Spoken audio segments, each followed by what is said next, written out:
என்னுடைய 120வது வீடியோ பதிவு இதுதான். பாரதிய ஜனதா கட்சியில் இருக்கேன். சிவபிரகாஷ் பேசுகிறேன். அண்ணாமலையன் அவர்கள் பேசுகிற வீடியோவை பார்த்தேன். ஒரு கூத்துக்கு 200 பேரை சேர்க்க சொல்லியிருக்காங்க. 2026 சட்டமன்ற தேர்தலில் திருச்செந்தூர் தொகுதியில்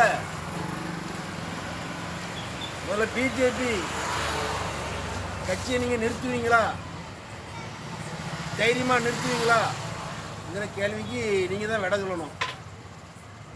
நீங்கள் தைரியமாக நிற்கேன்னு சொன்னால் நாங்கள் தைரியமாக வேலை செய்ய நாங்கள் இறங்குறோம். 2026 சட்டமன்ற தேர்தலை சந்திக்க இன்னும் நான் ஒன்றும் புதிய உறுப்பினர்னா ஒன்றும் ஆகலை. ஏன்னா கடைசி நேரத்தில் நீங்கள் திரும்பியும் கூட்டணி கட்சி கொண்டு கொடுத்துடக்கூடாதுல்ல, அதை நாங்கள் எதிர்பார்த்துருக்கோம்.